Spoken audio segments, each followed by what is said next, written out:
ఈరోజు పరమ పవిత్రమైన రోజుగా ప్రతి ఒక్కరూ మనస్ఫూర్తిగా అనుభవించేసుకోండి.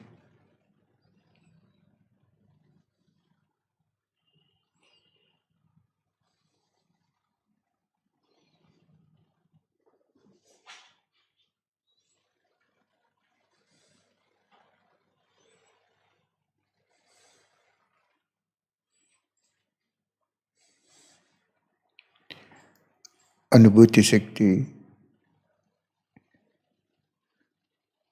అవినాశి ప్రాప్తిని ప్రసాదిస్తుంది.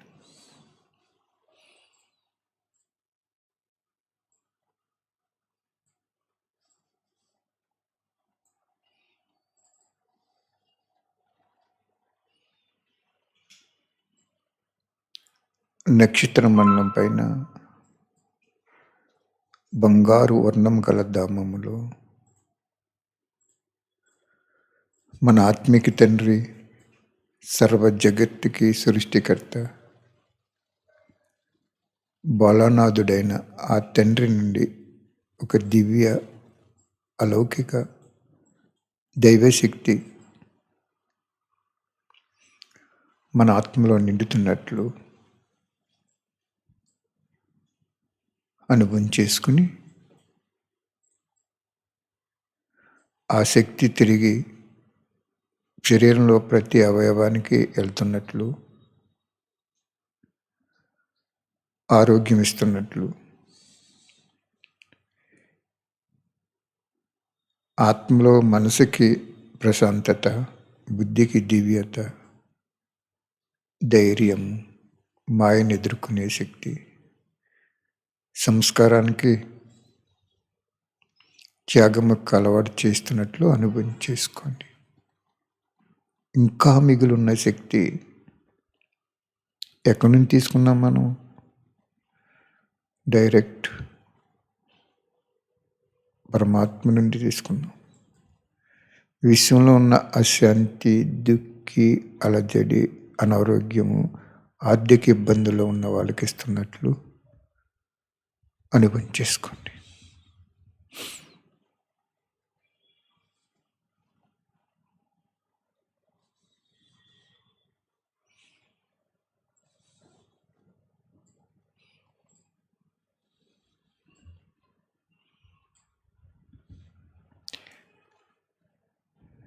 ఈరోజు విశ్వరహస్యం అనే సబ్జెక్ట్లో ద్వాపర యుగం గురించి, కలియుగం గురించి కూడా చెప్పుకుందాం. ఎవరు చెప్పారు ఇది? పరమాత్ముడు ప్రజాపిత బ్రహ్మ శరీరంలోకి వచ్చి ఈ రహస్యాన్ని, యుగం యొక్క రహస్యాన్ని తెలియజేశారు.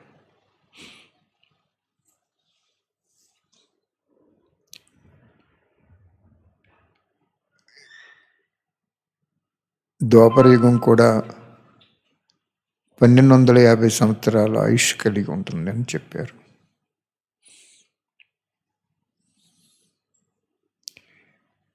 ఈ యుగంలో సత్యయుగం ఆత్మలు, త్రేతయుగం కలిసి 33 కోట్ల ఆత్మలు కూడా జనన మరణ చక్రాల్లో తిరుగుతూ ద్వాపర యుగంలోకి వచ్చేస్తారు. వారికి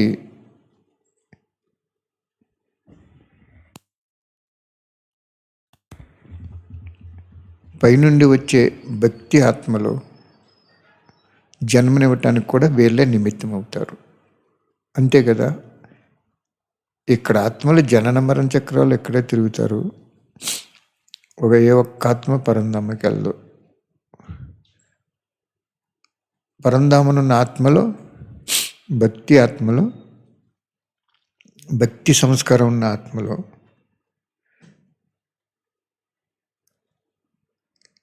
జన్మ తీసుకోవటానికి వస్తాయి.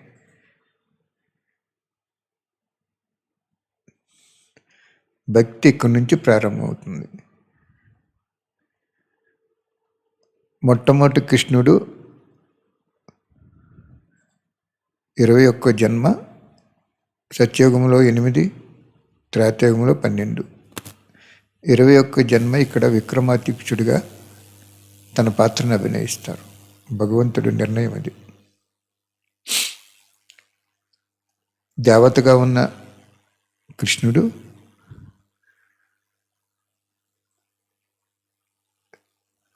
విక్రమాదిత్యుడిగా మొట్టమొదట పరమశివుణ్ణి శివలింగ రూపంలో పూజ ప్రారంభిస్తారు. వీళ్ళంతా 8 కళలు కలిగి ఉంటారు.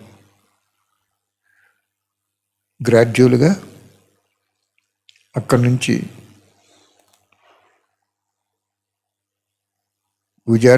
పూజ్యులుగా ఉండేవాళ్ళు పూజారులు అయ్యారు.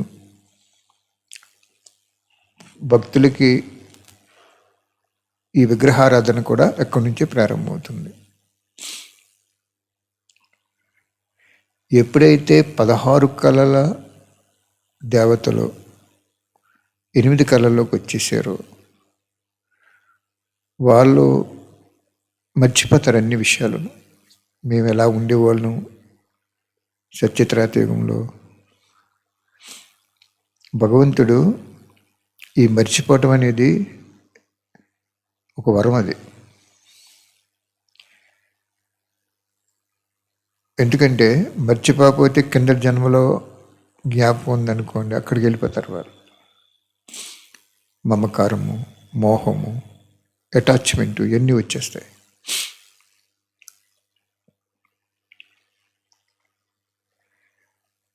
ఎప్పుడైతే వీళ్ళు విగ్రహారాధన మొదలుపెట్టారో అప్పుడు ధర్మపిత్తలు ఒకళ్ళ తర్వాత ఒకళ్ళు ఈ భూమి మీదకి వచ్చి వాళ్ళ ధర్మాన్ని ప్రబోధిస్తారు.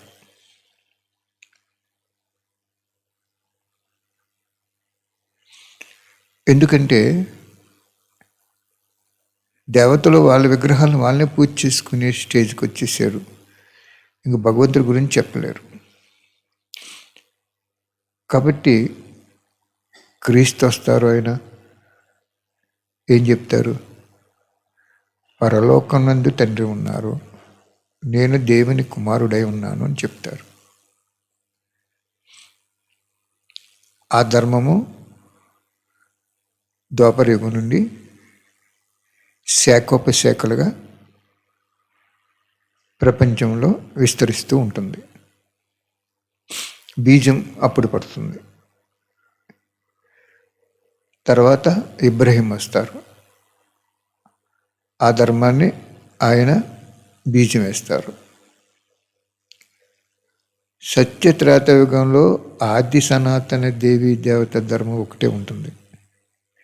ఇక్కడికి వచ్చేటప్పటికి మతాలు వేరైపోయినాయి, భాషలు వేరైపోయినాయి, భావనలు వేరైపోయినాయి.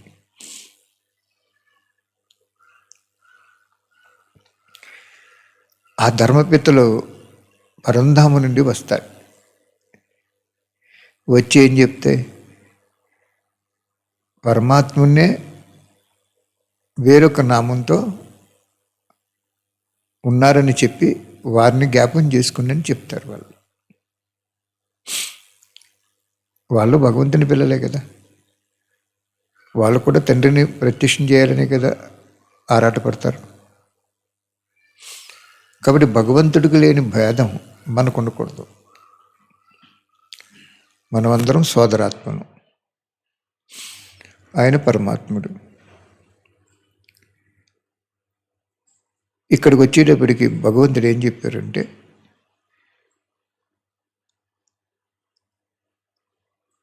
ద్వాపర కలియుగంలో ఆత్మ 64 జన్మలు తీసుకుంటుంది 2500 సంవత్సరాల్లో.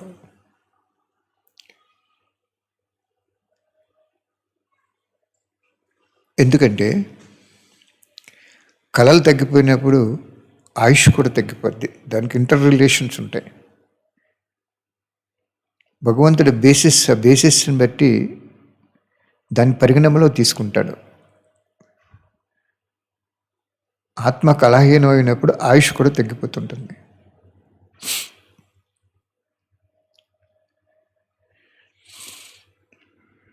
సిక్కు మత స్థాపకుడు గురునానక్ ఆయన వస్తారు, బుద్ధుడు వస్తారు. ఇలాగే ఈ ద్వాపర కలియుగాలు రెండు కూడా ధర్మము వేరైపోతుంది, కర్మ వేరైపోతుంది. రాముడి విగ్రహాన్ని పూజ చేసుకుంటారు, ఆ భక్తులు ఆ విగ్రహాన్ని పూజ చేస్తారు. చెట్టుని పుట్టని కూడా పూజ చేసి దేవుడిగా పూజ చేస్తారు. నాగుల చవితికి చూడని పుట్టలో పావుని ఉందని పూజ చేస్తారు. ఇలాగా ఎవరికి ఏది తోచినట్లు వాళ్ళు ఆ విధంగా ప్రవర్తిస్తారు.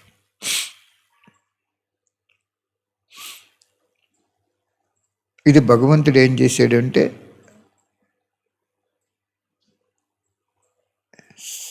ఆయన వచ్చి జ్ఞానం సంగమయుగంలో చెప్పింది వినలేని కారణంగా వీళ్ళకి ఇక్కడ మళ్ళీ పుట్టేటువంటి అదృష్టాన్ని ప్రసాదించారు.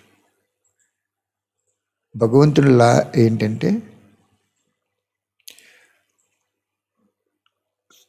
కలియుగం చివరిలో ఆయన వెంట వెళ్ళి పరంధామంలో ఉన్న ఆత్మ తప్పకుండా ఏదో ఒక యుగంలో అట్లీస్ట్ ఒక్క జన్మైనా తీసుకోవాలని భగవంతుడు ఆశ పెట్టుకుంటాడు.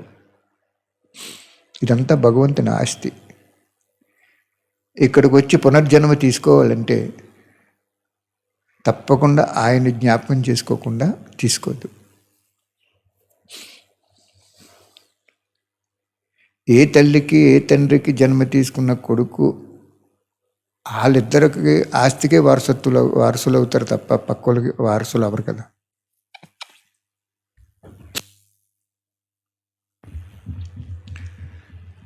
ఇక్కడ శాఖోపశాఖల కింద ఇడిపోతాయి.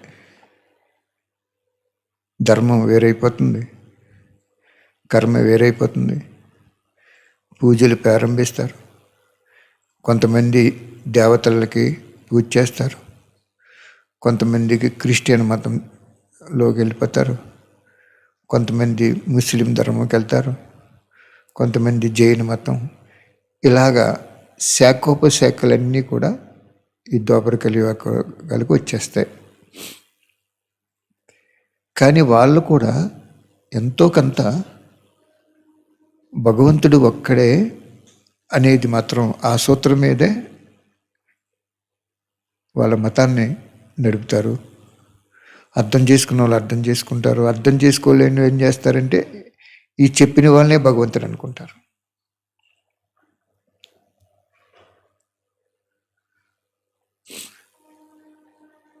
అర్థమైందా? ఆత్మ 1250 సంవత్సరాల్లో 64 జన్మలు తీసుకుంటున్నాను. యావరేజ్ ఆయుష్ తగ్గిపోతుంది. ఎలా జరుగుతుంది ఇది మనకు డౌట్ వస్తుంది. కొంతమంది చూడండి, పిల్లలు పుట్టిన వెంటనే చనిపోతారు, కొంతమంది కొన్ని సంవత్సరాలు 5-6 సంవత్సరాలు చనిపోతారు. ఎందుకంటే ఆ ఆత్మ తల్లి గర్భంలో ఉండగా అంతకుముందు జన్మల్లో చేసిన పాపం సాక్షాత్కారం అది. దాన్ని గర్భ జైలు అంటారు. సత్యశ్రేతయుగంలో గర్భమహలు, ఇక్కడ గర్భ జైలు.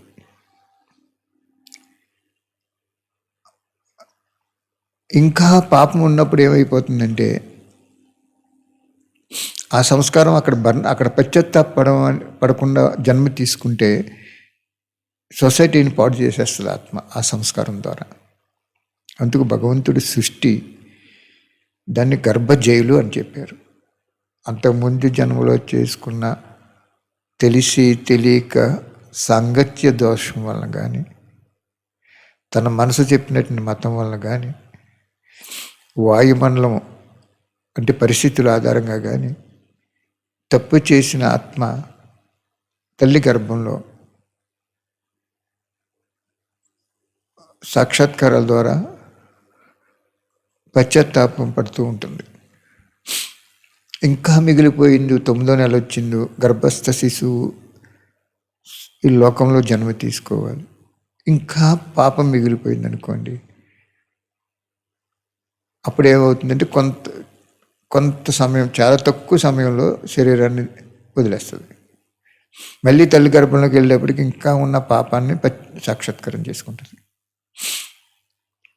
అందుకే కొంతమంది పిల్లలు పుట్టిన తర్వాత కొంత సమయం వరకు, కొన్ని రోజుల వరకు, లేకపోతే కొన్ని నెలల వరకు నిదట్లో నవ్వుతూ ఉన్నట్టు ఉంటారు. కొంతమంది కెవ్వుని ఏడుస్తున్నట్టు భయపడతారు. అక్కడ కూడా కొద్ది సాక్షాత్కారాలు జరుగుతుంటాయి.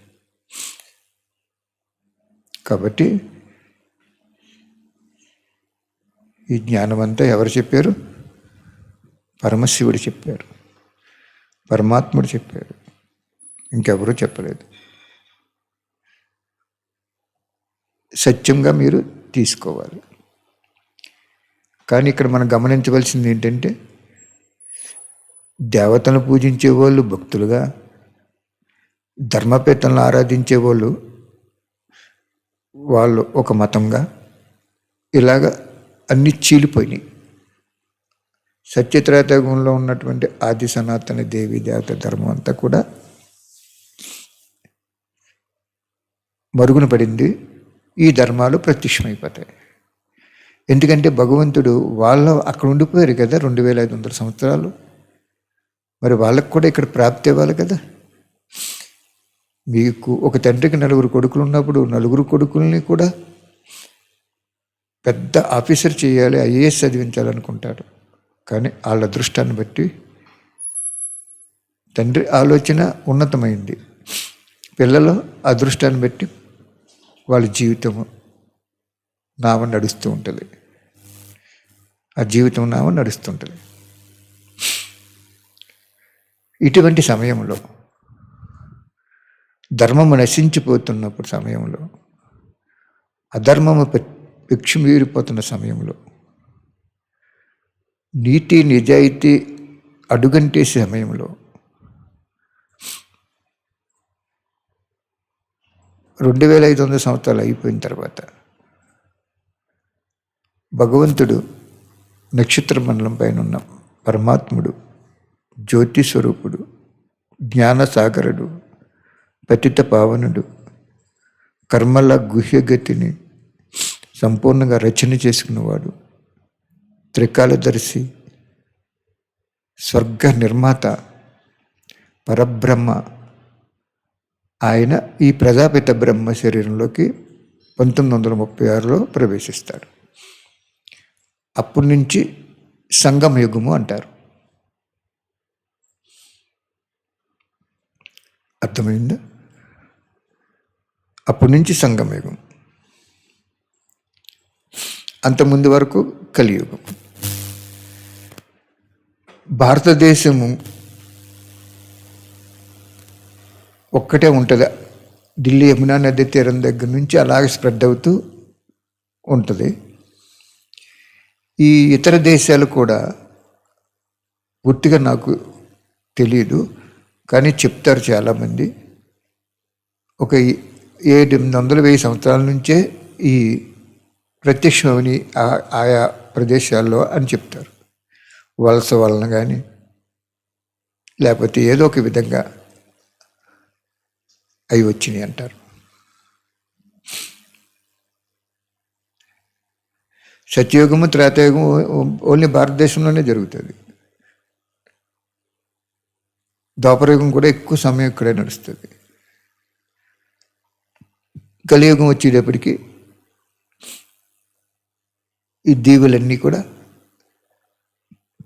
కొన్ని గ్రామాలుగా, పట్టణాలుగా, కొన్ని సిటీస్గా వృద్ధి పొందుతాయి.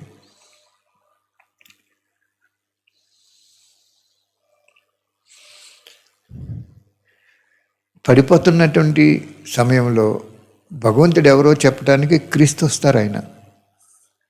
ఆయన పరమాత్మ బిడ్డే. పేరు వేరైనా, పేరు వేరుగా యెహోవా అని చెప్పిన పరమాత్మ బిడ్డ కదా ఆయన కూడా. అప్పుడు వాళ్ళు ఈ షిరిడి సాయిబాబా వీళ్ళందరూ గురువులు, పీఠాధిపతులు, మునులు, యోగులు, వీళ్ళందరూ కూడా భగవంతున్నే ప్రత్యక్షం చేయటానికి వాళ్ళ శక్తిని అనుసరించి సతో ప్రధాన స్థితిలో ఉండి ప్రత్యక్షం చేస్తారు. చేస్తూ వాళ్ళ ధర్మాన్ని నిర్వర్తించుకుంటూ పరమాత్మనే, ప్రభువునే వాళ్ళు గానం చేస్తూ ఉంటారు. వీళ్ళందరినీ కూడా ఆయన కలపడానికి ప్రయత్నం చేస్తారు. కానీ వీళ్ళు కొంతమంది ఆయనతో కలుస్తారు, కొంతమంది ఈ ప్రతినిధితో ఉండిపోతారు. ఈ విధంగా ధర్మము నశించిపోయినప్పుడు ధర్మస్థాపన కోసము ప్రకృతికి అప్పుడే 5,000 సంవత్సరాలు అయిపోయి ఇంకా ఇది కూడా తిరగలేని పరిస్థితిలో గంటకి 30,000 కిలోమీటర్ల వేగంతో తిరుగుతుంది ఈ భూమి సూర్యుని చుట్టూ. తన చుట్టూ తను తిరుగుతుంది. అప్పుడు భగవంతుడు వచ్చి ప్రజాపిత బ్రహ్మ శరీరం ద్వారా ఈ జ్ఞానం, ఇప్పుడు వరకు మనం విన్న ఎపిసోడ్స్లో విన్న జ్ఞానం అంతా కూడా సత్యంగా, యథార్థంగా, త్రికాలదర్శిగా మనందరికీ ప్రబోధిస్తాడు ఆయన. అర్థమైందా? అనుభవమైందా?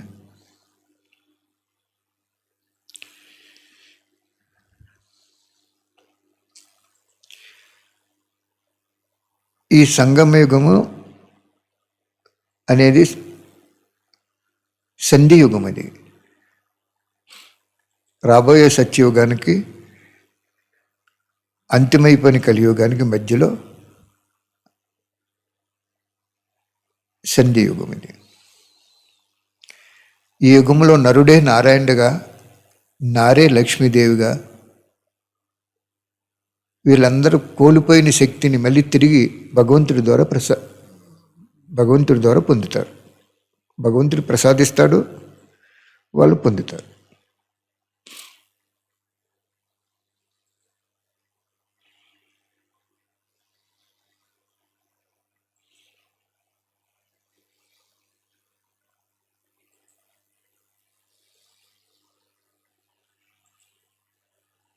అర్థమైందా?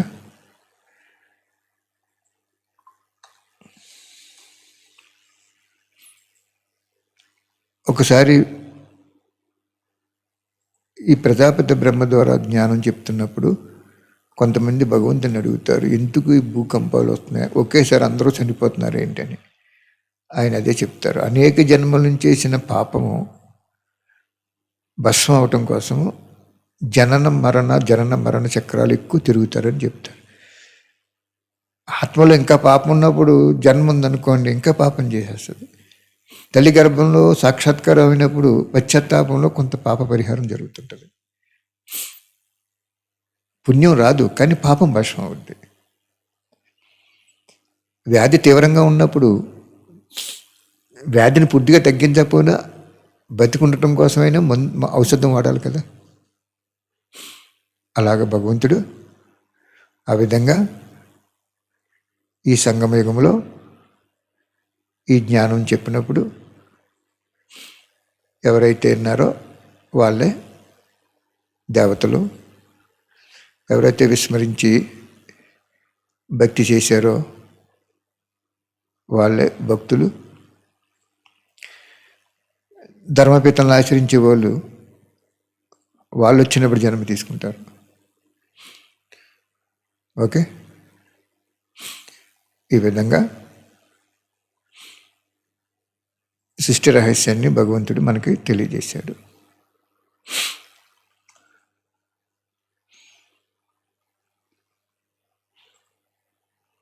ఇది ఫిక్స్ అయిపోయిన డ్రామా అని భగవంతుడు చెప్తాడు. ఎప్పుడు ఫిక్స్ అయింది? ఫస్ట్ సంగమయుగంలో చెప్పాను కదా మీకు, ఎపిసోడ్స్లో ఉంటాయి. 2వ ఎపిసోడ్లో ఫస్ట్ సంగమయుగంలో పరంధామంలో ఉండి మొత్తం అన్ని గెలాక్సీలకి, సౌర కుటుంబాలకి ఒక నిమిత్తాత్మ ద్వారా జ్ఞానం చెప్పినప్పుడు డిసైడ్ అయిపోయింది. అది దేవతలుగా ఎవరు ఉండాలి, ఆ గెలాక్సీలో ఎంతకాలం ఉండాలి, ఎన్ని జన్మలు తీసుకోవాలి. భక్తులుగా ఎంతమంది ఉండాలి, ధర్మపితలుగా. కొన్ని ఆత్మలు పక్షులుగా, పశుపక్షాదులుగా, అనేక 84 లక్షల జీవరాశులు అని చెప్తారు. అలాగా నిర్ణయం అయిపోయిన సమయం ఫస్ట్ సంగమయుగమే. ఇది రిపిటేషన్ అవుతూ ఉంటుంది. చూడండి, డైరెక్టర్ పిక్చర్ తీస్తారు, యాక్ట్ చేసేటప్పుడు రీటేక్ రీటేక్ రీటేక్ అని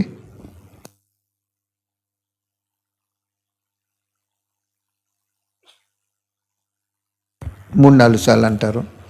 అందులో ఆ యాక్టర్ యొక్క ఒరిజినాలిటీని బట్టి ఇంకంతకన్నా దాటి యాక్ట్ చేయలేనప్పుడు అందులో మంచి తీసి పిక్చర్లో పెట్టేస్తారు.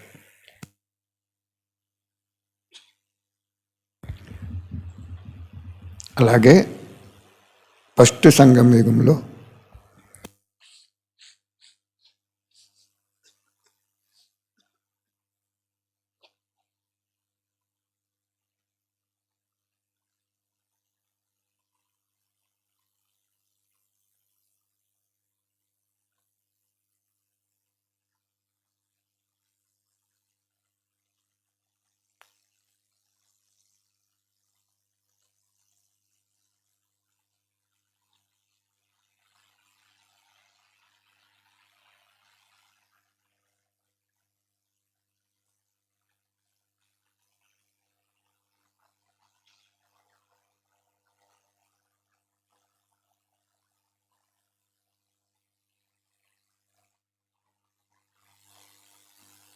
ఫస్ట్ సంగమయుగంలోనే ఆ డైరెక్టర్ ఎలా అయితే ఎడిటింగ్ చేసి సెన్సార్ చేయించి పబ్లిక్లో రిలీజ్ చేసినప్పుడు ఫస్ట్ షోకి ఏదైతే ఆడిందో సెకండ్ షోకి మళ్ళీ పూర్వం అయితే ఆ రీల్ రివైండ్ రవి మళ్ళీ ఫస్ట్ నుంచి వేసేవారు.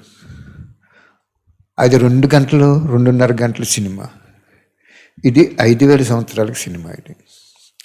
అది మానవులు సృష్టించిన సినిమా, ఒక నీతి ప్రబోధించడానికి, ఎంటర్టైన్మెంట్ కోసం. ఇది భగవంతుడు డైరెక్షన్ చేసి యాక్టర్ల యాక్షన్ బట్టి ఫస్ట్ సంగమయుగంలో నిర్ణయించిన సినిమా ఇది. ఓకే, అర్థమైందా? రేపు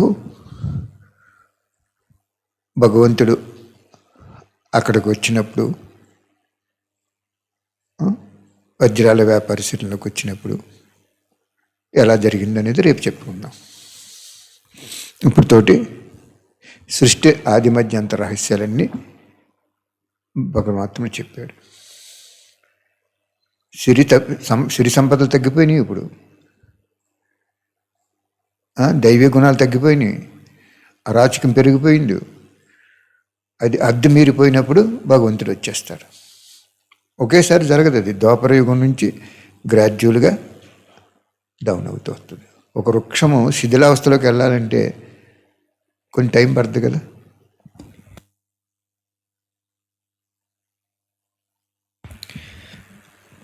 థ్యాంక్ యూ బాబా.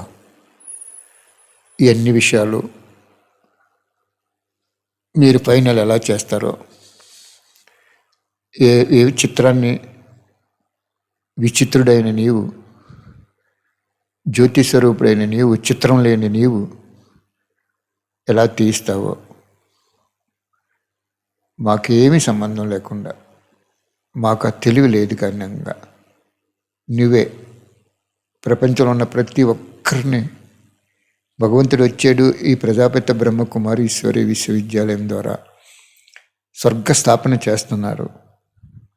నా ఇల్లు శివాలయం చేసుకోవాలి, మనసుని మందిరం చేసుకోవాలి. నా తనువు, మనసు, ధనము, సర్వ సంబంధాలు, ఆస్తి, ఐశ్వర్యము, సిరి సంపదలు, వస్తువైభవాలు ఇవన్నీ కూడా కనీసము ఈ ప్రజాపిత బ్రహ్మ చేసిన దాంట్లో 5% ఆర్ 10%, 25%, 50% ఎంతైనా చేసుకోవాలి నేను అని ఆదర్శంగా తీసుకున్న వాళ్ళు ఆ కృష్ణుడు సత్యయుగంలో కృష్ణుడి ఫ్యామిలీలోకి వెళ్తారు.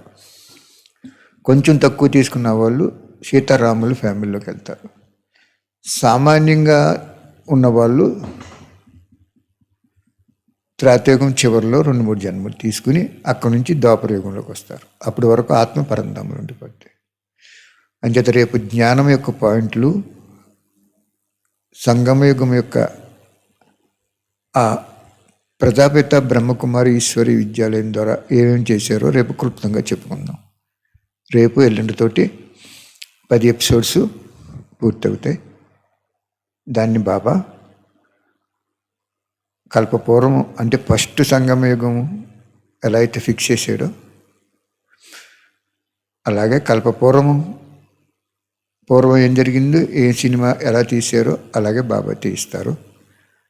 ఇది ఆది అనాదిగా తయారైపోయిన నిర్దిష్టమైన ఎవ్వరూ మార్చలేని అద్భుతమైన ఆరోగ్యవంతమైన ఐశ్వర్యవంతమైన తన పిల్లలందరినీ కూడా ప్రతి జన్మలో ఆయనకి సుఖం ఇచ్చాడు మహానుభావుడు అందరికీ. అంచేత అందరి తరపుని ఆ శివ పరమాత్ముడికి, సృష్టికర్తకి, విశ్వనవ నిర్మాతకి కృతజ్ఞతలు మరియు అభినందనలు. Thank you Baba. Thank you very much.